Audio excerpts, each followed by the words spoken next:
نعلن عن أقوى أفراح الموسم الحالي. الفيوم فيها مونديال وكله باسم فرحة عائلات آل نصار.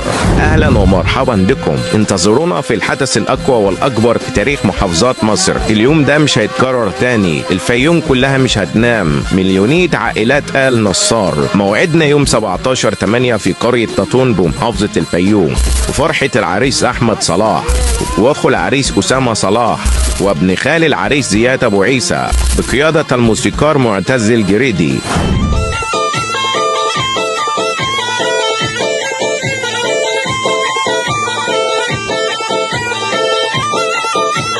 وترند الشارع الليبي رافع العكوكي.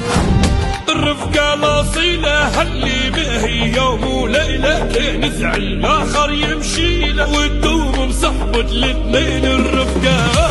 وصاحب الصوت القوي عاصي بلواج. فريدة ما مناش اثنين سقيم على لا تختار كلمة وتوزنها. الدم مخلط بين وبين، دم مخلط بين وبين. وعازف مجرونة ناصر الرمحي.